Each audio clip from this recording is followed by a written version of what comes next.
C'est en effet une grande joie d'être parmi vous ce matin et je me réjouis de voir un bel auditoire. J'ai certainement des connaissances dans ce lieu, des anciens que je salue, que j'ai connus lorsque nous étions à l'époque encore sur Cimier, et puis d'autres personnes avec qui nous avons partagé des instants également. Et c'est une grande joie. Merci à votre pasteur, à son épouse également pour l'accueil. Merci à l'Église. Source de vie, c'est bien ça. Voilà, on ne se trompe pas. C'est bien ça. Comme il va être question de source aujourd'hui, on va vraiment mixer tout cela et je crois que le Seigneur veut nous amener plus loin. C'est un privilège. Vous avez les salutations des Canois également. C'est vrai qu'on est voisins, on ne se voit pas souvent. Et ce serait bien que l'on puisse pallier un petit peu peut-être à ce manque de rencontres fraternelles. En tous les cas, savons qu'il y a un jour où on va se retrouver les uns et les autres dans la présence du Seigneur pour l'éternité. Et que ce matin, le Seigneur nous donne déjà un avant-goût du ciel, qu'il puisse investir nos cœurs. Si nous avons un cœur attentif, des oreilles également disposées, nous croyons que Dieu veut visiter nos cœurs et nos vies. Amen.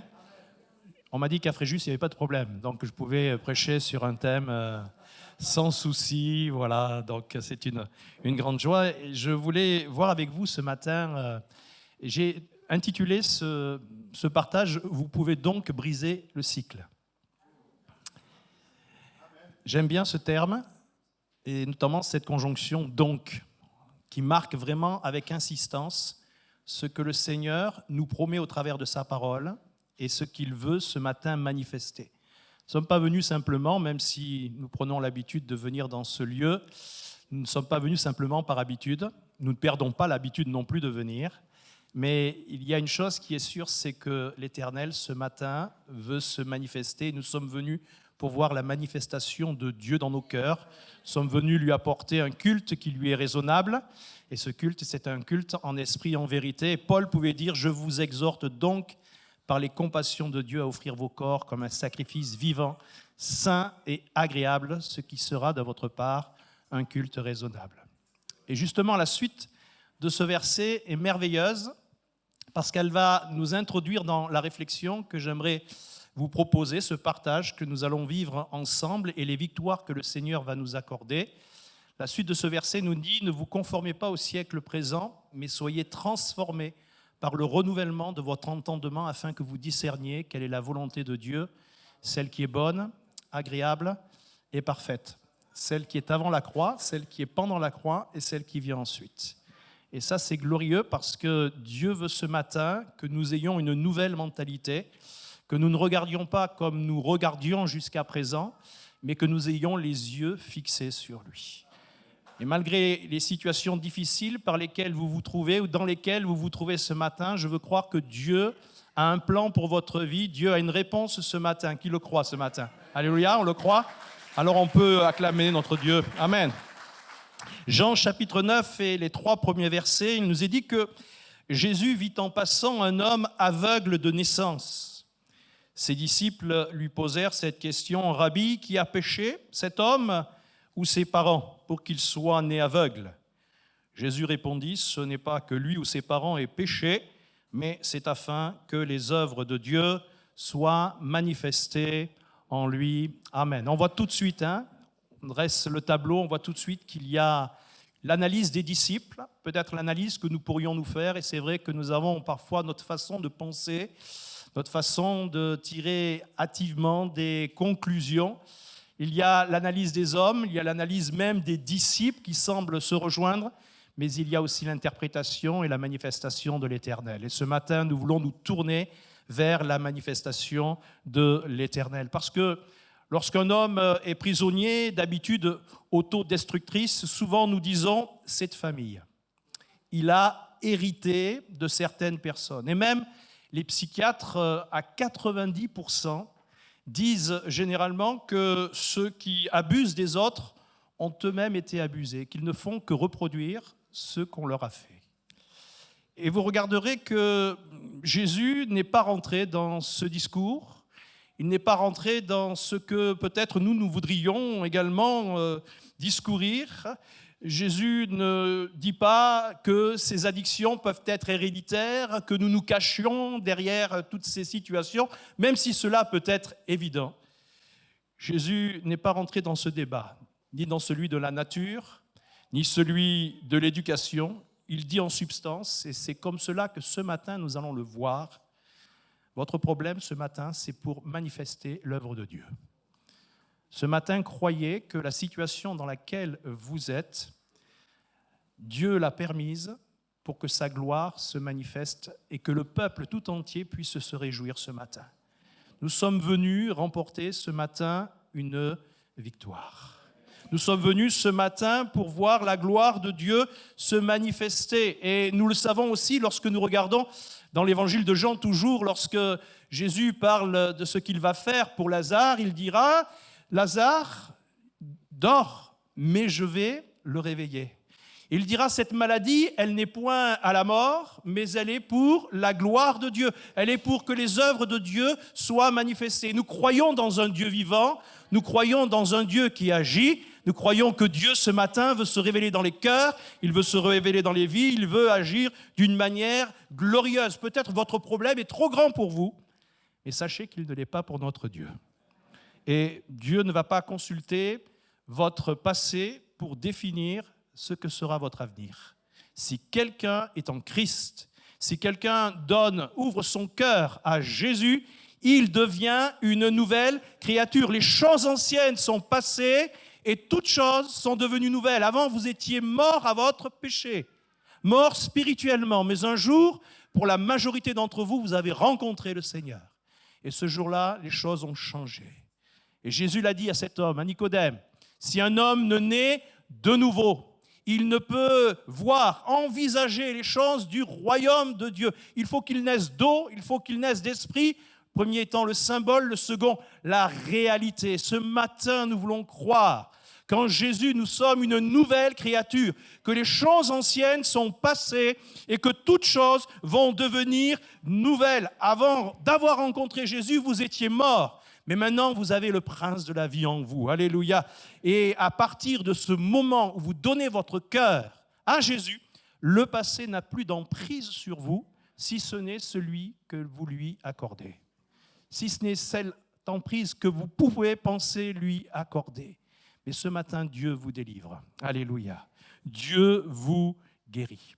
Je pense à cette personne qui est venue un jour, comme nous pouvons les avoir en entretien, et qui était très interpellée par l'Évangile. Elle avait rencontré un jeune homme qui l'a respecté. Elle était fortement interpellée par son attitude et elle a voulu en savoir davantage, d'autant qu'il s'était réellement révélé comme étant chrétien, faisant partie d'une église. Et alors que nous parlions, alors que nous la sentions interpellée, intéressée, il y avait là dans son cœur comme un fardeau qui était pesant parce que cette jeune femme avait quelques mois auparavant avorté, et bien qu'elle découvrait l'amour de Jésus, cet amour qui pardonne, il y avait là cette pensée qui était difficile. Et alors que nous discutions, le Seigneur a vraiment mis sur mon cœur ce verset que j'aimerais être pour quelques-uns d'entre vous ce matin.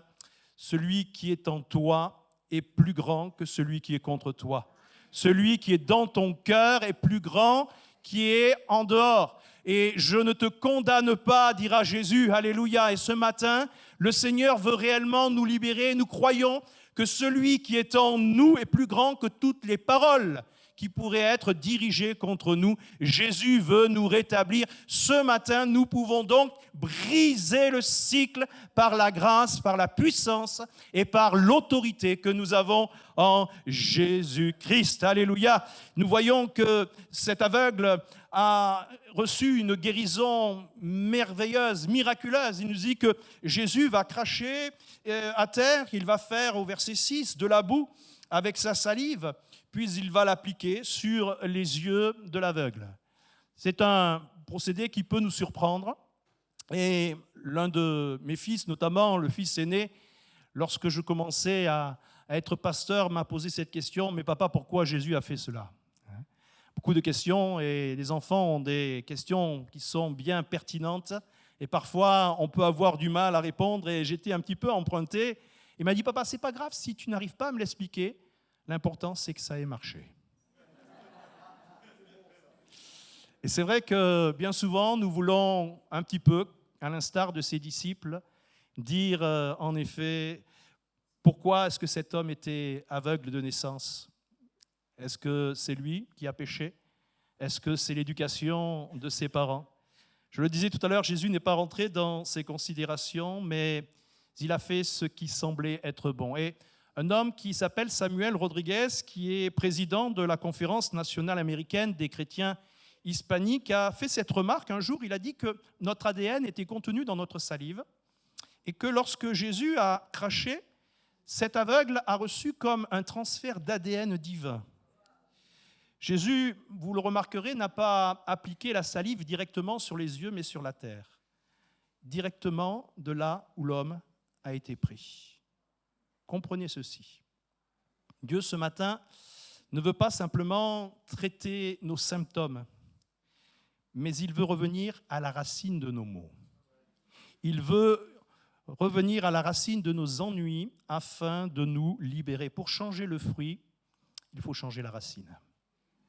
Et c'est ce que le Seigneur veut faire ce matin en chacun de nous.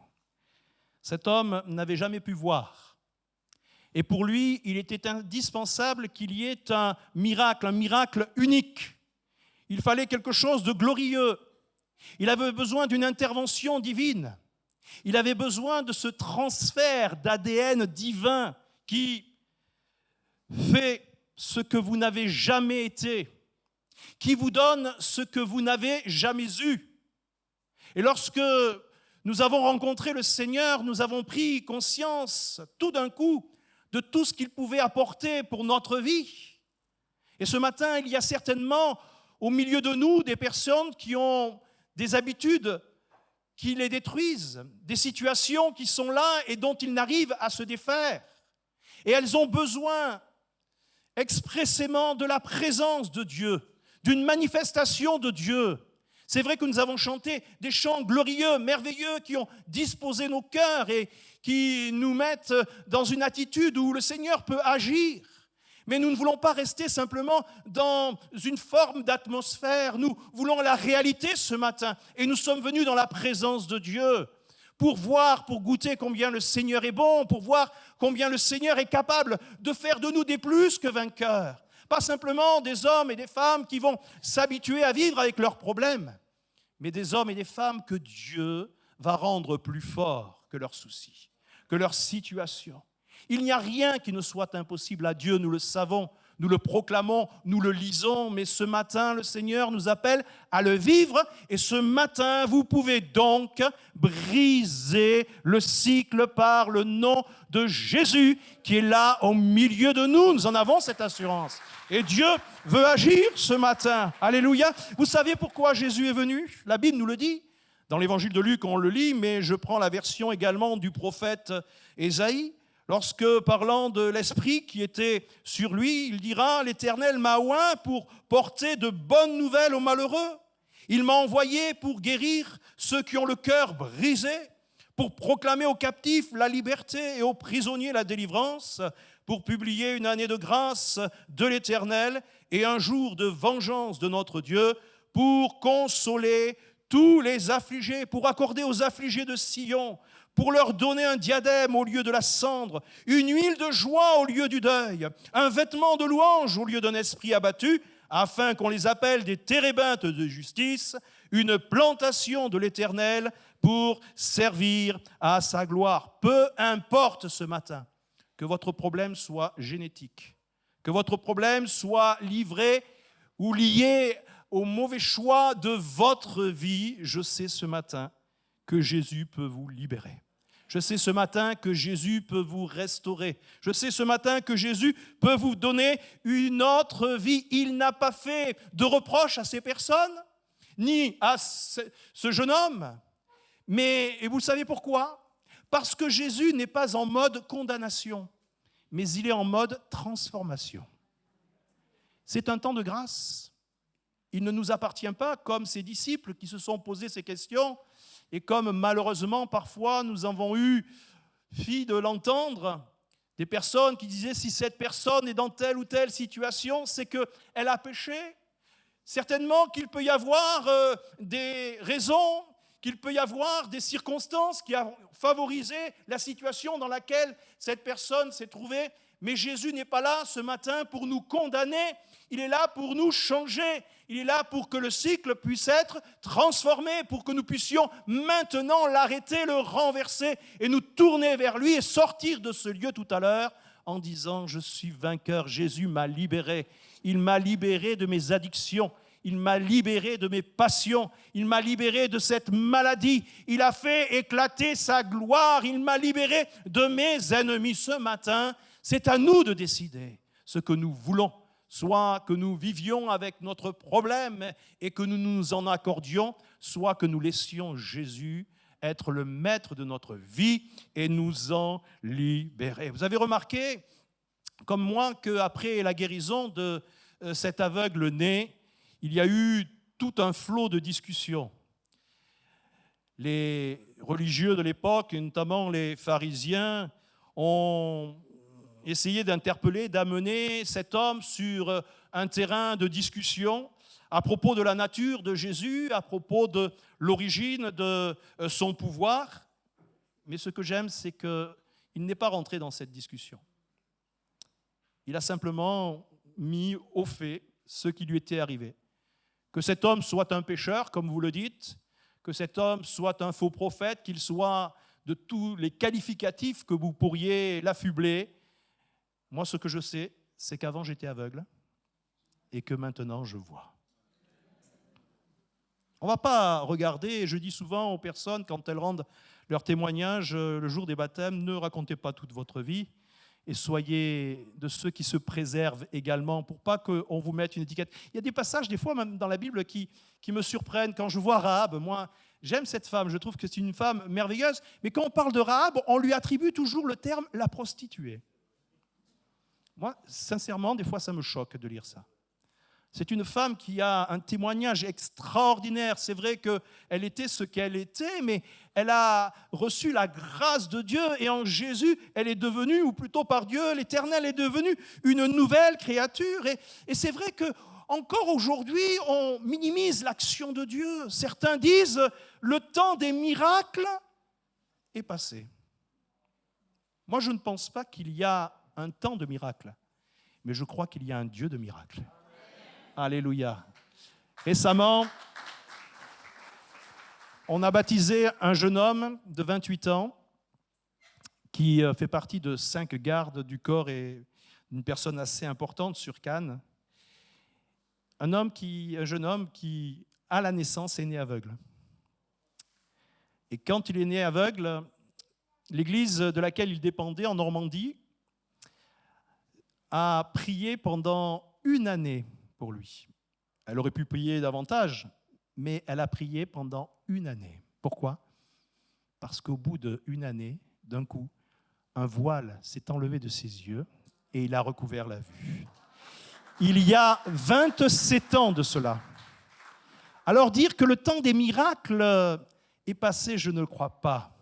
La Bible nous dit que Jésus-Christ est le même hier, aujourd'hui et éternellement. Et nous vivons, et le livre des actes ne termine jamais parce que nous continuons à vivre les actes du Saint-Esprit. Nous voyons ce que la parole de Dieu nous dit. Et ce que Jésus a été, il l'est encore. Ce que Jésus dit, il le fait encore. Et il le dit lui-même dans Malachie au chapitre 3 et au verset 6. Il dira « Sachez que je suis l'Éternel Dieu » et que je demeure le même. Et je disais tout à l'heure, face à votre problème, vous avez 2 choix, soit vivre avec et tenter de vous y adapter, soit croire que Jésus peut vous libérer. Vous pouvez donc ce matin briser le cycle. Il se peut que dans votre famille, il y ait aussi, oui, effectivement, des addictions, qu'il y ait eu des maltraitances, mais par la grâce de Dieu, vous pouvez briser le cycle. Alors de grâce, écoutez cela. Votre problème est tellement, certainement grand, mais la puissance de Dieu est bien plus grande. Elle est bien plus forte que vos habitudes. Non seulement Jésus est capable de vous libérer de vos chaînes, mais il peut aussi vous débarrasser de leurs effets secondaires.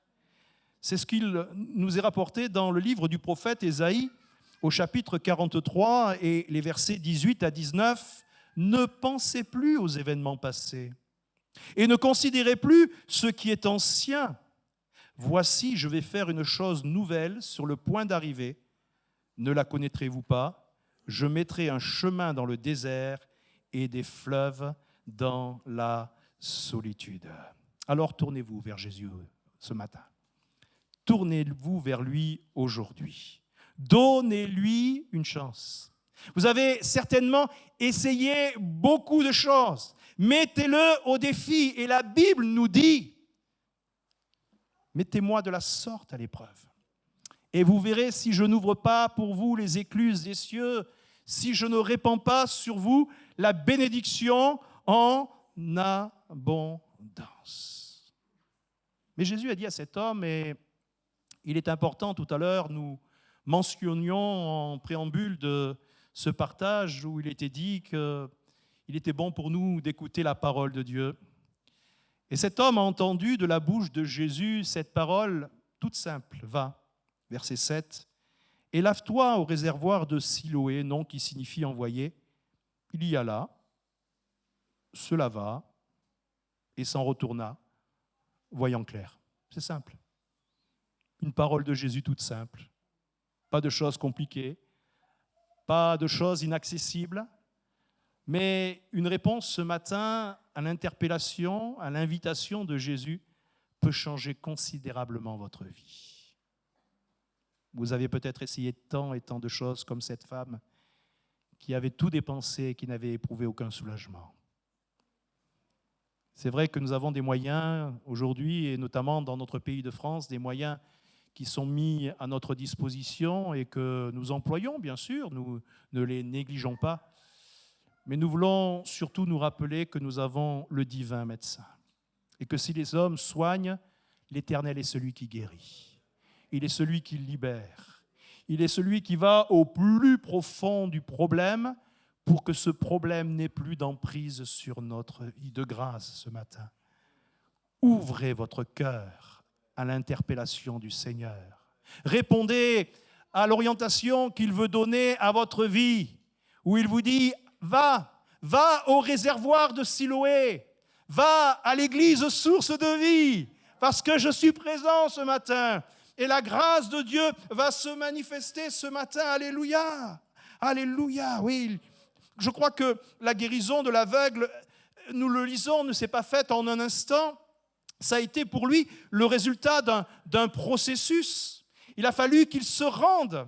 Et on ne sait pas si ce réservoir était vraiment très loin, mais vous savez, pour un aveugle, tout trajet est long. Tout trajet est pénible. On peut imaginer cet homme avec les yeux couverts de boue, cherchant à se frayer un chemin jusqu'à Siloé. Mais dans tous ces détails que nous rapporte la parole de Dieu, il y a pour nous une leçon ce matin. C'est que si, et je le crois, Dieu touche votre cœur ce matin par sa parole, il nous faut marcher même encore avec nos ennuis jusqu'au lieu de la délivrance, jusqu'au lieu de la libération, jusqu'au lieu indiqué par Jésus-Christ. Et c'est pour cela que la parole de Dieu nous dit « Approchez-vous donc du trône de la grâce » pour trouver grâce et miséricorde et pour être secouru dans votre besoin. Vous ne pouvez pas non plus dire à quelqu'un, si vous l'avez amené à l'église, voilà, je t'ai parlé du Seigneur, je t'ai parlé de ce qu'il a pu faire, mais je vois qu'il n'y a en toi aucun changement, alors maintenant débrouille-toi. Non, le Seigneur veut également, si nous avons amené une personne dans ce lieu, que nous puissions la suivre, que nous puissions l'aider jusqu'à ce qu'elle obtienne, par la grâce de Dieu, la victoire. Nous ne pouvons pas dire envers cette personne, voilà, maintenant c'est fini, je ne prends plus soin de toi, parce que, vous savez, lorsqu'une personne est dans une vieille habitude, elle a du mal à s'en défaire. Et puis combien de fois avons-nous été rancuniers, colériques, orgueilleux, médisants, peut-être même lubriques. Et je crois que la liste pourrait être interminable, et cependant Dieu nous a toujours fait grâce. Soyons patients, comme Dieu est patient envers chacun de nous. Occupons-nous de ces personnes qui ont besoin de la grâce de Dieu. Nous qui avons connu, nous qui avons reçu, on l'a chanté ce matin, et nous avons connu, nous avons reçu que tu es le Christ, le Fils du Dieu vivant. Alors, en conclusion de ce partage de ce matin, j'aimerais revenir sur ce verset 11, où il nous est dit « L'homme qu'on appelle Jésus a fait de la boue, a oint mes yeux, et m'a dit, va au réservoir de Siloé et lave-toi. J'y suis allé, je me suis lavé et j'ai pu voir. » C'est simple, l'Évangile. C'est une parole puissante pour le salut de quiconque croit. Une parole qui libère. Jésus a envoyé simplement cet aveugle à l'église Source de Vie ce matin pour qu'il puisse laver la boue qu'il a sur ses yeux. Comprenez ce que nous allons dire. Qu'y a-t-il sur nos yeux aujourd'hui que nous devrions enlever? Que faudrait-il ôter de notre vie actuelle pour que nous puissions voir ce que Dieu veut que nous voyions? Pour que nous puissions faire ce que Dieu veut que nous fassions. Nous sommes tous des pierres choisies, précieuses devant Dieu. Des pierres que Jésus a choisies. Mais il y a des choses sur nos yeux. Il y a des choses dans notre cœur. Il y a des choses de notre vie qui sont là et qu'il est indispensable, si nous voulons grandir avec lui, d'enlever ce matin. Que ce soit une mauvaise habitude, que ce soit peut-être des fréquentations ou des attitudes, il nous faut nous en débarrasser. Et c'est ce matin qu'il va falloir le faire. Parce qu'autour de nous, il y a des personnes qui ont besoin également du témoignage, de la gloire de Dieu, de voir les œuvres que Dieu a manifestées dans notre vie, afin que nous soyons des témoins de sa puissance, que nous soyons des témoins de son autorité, afin que nous puissions lui rendre ce culte qui lui est agréable, ce culte en esprit et en vérité. Que nous ne soyons pas de ceux qui jouent un rôle de composition, sinon notre place c'est au Festival de Cannes, mais que nous soyons des chrétiens réellement authentiques, changés, transformés. Faites votre part et Dieu fera la sienne. La Bible nous dit, approchez-vous donc de lui et il s'approchera de vous. Mais au préalable, elle dira, soumettez-vous donc à Dieu, résistez au diable et il s'éloignera de vous. Mais approchez-vous de Dieu et il s'approchera, sa grâce interviendra et vous le verrez agir en conséquence. Et ce qui est glorieux, c'est que Jésus n'a pas envoyé cet homme n'importe où. Il l'a envoyé au réservoir de Siloé. Dieu ne vous a pas permis de venir simplement dans ce lieu ce matin. C'est parce qu'il savait qu'il y avait quelque chose pour vous ce matin.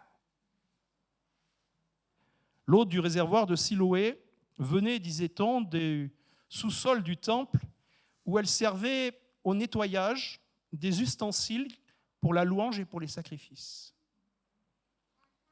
En fait, on s'aperçoit que cette eau ne venait pas d'une source humaine, mais directement de la présence de Dieu. Jésus ne vous enverra pas à n'importe quelle source. Il vous envoie dans la présence de Dieu. Ne l'oubliez pas, Jésus a déclaré un jour à ses disciples, « Déjà, vous êtes purs par l'eau de la parole. Vous avez été purifiés par l'eau de la parole. » Jésus parle ainsi de chacune de nos vies qui sont à l'écoute de la parole de Dieu, mais il parle également d'une manière plus générale à son Église. Lorsque, dans l'Évangile, ou plutôt dans l'épître de Paul aux Éphésiens, il parlera de son Église glorieuse, sans tache ni ride, ni rien de semblable, sainte et irréprochable, parce qu'elle aura été sanctifiée en la purifiant et en la lavant par l'eau de la parole. Et ce matin, nous avons été au bénéfice de la parole de Dieu. Et nous avons vu au travers de sa parole que Jésus n'est pas là ce matin, bien qu'il connaît chacun de nos cœurs, chacune de nos vies, chacun de nos faits et gestes, pour nous condamner, mais pour transformer nos vies, pour que nous puissions arrêter ce cycle de destruction et que nous puissions le transformer, que nous puissions le changer, que nous puissions le renverser, afin que nous puissions apporter à Dieu toute la gloire, que nous ne puissions pas avoir ce cœur honteux, même si nous avons le désir de nous approcher de Dieu, mais que nous ayons un cœur libre. C'est pour la liberté que Christ nous a affranchis. Comment le jeune homme rendra-t-il pur son sentier, si ce n'est en se dirigeant d'après ta parole? Alors ce matin, oui, je veux serrer sa parole dans mon cœur, afin de ne pas pécher contre lui. Serrer ce qu'il y a de plus cher, de plus précieux, sa parole, dans la meilleure des places, celle de mon cœur, pour le meilleur de buts, afin de ne pas pécher contre toi, afin d'être un instrument de bénédiction. Voyez-vous, le secret d'une vie victorieuse, c'est de baigner chaque jour son esprit dans les Écritures. C'est de venir à la source de vie. C'est de venir dans sa présence. C'est de se rappeler que Dieu a fait grâce à chacun d'entre nous. Quand nous nous regardons, ne nous regardons plus comme peut-être nous nous sommes regardés jusqu'à présent. Mais voyons en l'autre Jésus. Quel qu'il ait pu faire, quel qu'il ait pu être durant la semaine, quelles qu'aient été ses paroles envers chacun d'entre nous ce matin, regardons-nous comme des frères et sœurs, transformés en la même image que notre Seigneur, transformés de gloire en gloire. Parce que Jésus, et nous le chantons parfois, quand il me regarde, il ne voit plus ce que j'étais. Mais il y a le reflet de sa personne en nous. Quelle grâce le Seigneur nous a fait, quelle grâce le Seigneur a manifesté, quel amour il nous porte. Et la Bible nous dit que Dieu n'a pas simplement aimé, mais Dieu prouve son amour envers nous. Parce que lorsque nous étions encore des pécheurs, il est mort pour nous. Ce matin, ce n'est pas une place dans votre cœur que Jésus veut. Ce n'est pas même la première place qu'il veut dans votre cœur, mais c'est toute la place. C'est toute la place. Que votre cœur ne soit pas partagé ce matin, mais qu'il soit acquis pour le roi des rois. Imaginez ce matin, je veux la voir ce matin, cette grâce qui va disparaître dans le bain de la parole de Dieu. Cette grâce qui disparaît, cette boue qui va disparaître de vos yeux, cette boue qui va disparaître de vos cœurs, ces situations qui vont dans le processus de restauration, voir la manifestation, les œuvres de Dieu agir dans votre vie. Et les personnes vont être complètement transformées. J'ai ce souvenir, permettez-moi encore quelques instants. Une femme qui était avec un homme vraiment avec un caractère des plus difficiles et qui ne lui faisait jamais de compliments. Et un jour, cette femme, comme elle en avait l'habitude, est partie à la réunion de prière. Il y avait ce jour-là une réelle présence de Dieu. Et le mari, qui ne faisait jamais aucun cas de son épouse, et d'autant plus lorsqu'elle rentrait de l'église, l'entend arriver et lui dit « Mais c'est quoi ce parfum que tu as mis aujourd'hui? Mais qu'est-ce qu'il sent bon, que tu sens bon, chérie ?» Elle était interpellée. Mais il n'y avait sur elle aucune eau de toilette, aucun parfum. Et elle a compris après que c'était la bonne odeur de Christ qui avait été répandue sur ces instants. Ce n'était peut-être pas une odeur réellement olfactive, mais c'était une odeur qui se dégageait de ce qu'elle avait vécu, et que nous puissions être empreints de la bonne odeur de Christ ce matin. Que nous puissions être comme cette odeur de sacrifice qui lui est agréable au travers de la décision que nous allons prendre. Et ce matin, que nous puissions, oui, rendre heureux notre Seigneur. Nous chantons aussi ce chœur qui dit, quand il est heureux de voir ce que je suis devenu en lui. Alléluia. La plus grande chose à mes yeux, c'est que je fais ta joie. Est-ce que nous faisons réellement la joie ce matin de notre Seigneur? Alors ce matin, oui, Plongeons-nous dans sa parole. Recevons sa parole parce que vous pouvez briser le cycle. Ce matin, c'est un moment de victoire. Ce moment, c'est un moment de délivrance, un moment de salut. Ce n'est pas demain. Demain, c'est le mot du diable. C'est maintenant. C'est maintenant que nous accordons notre vie et que nous laissons la parole de Dieu se manifester. Seigneur, merci pour ta parole. Merci parce qu'elle est la vérité. Merci Seigneur parce que tu nous as rappelé qu'il nous appartenait d'être au bénéfice de ce que tu avais à nous dire.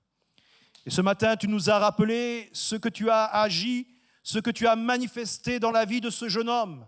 Il y avait ceux, Seigneur, qui pensaient qu'il y avait là les conséquences de ses inconséquences ou de celles de ses proches. Mais Seigneur, tu n'es pas dans cette considération ce matin.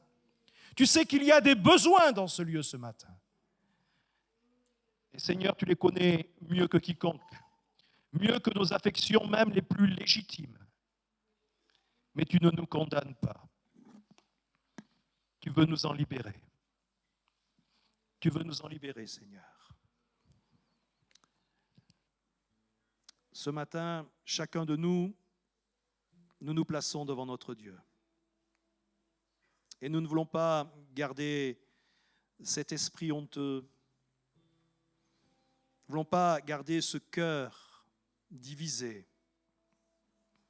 Nous ne voulons pas avoir ces pensées qui viennent et qui sont là comme des flèches que le diable envoie pour nous déstabiliser, comme pour montrer aussi que notre engagement avec le Seigneur n'est pas réel.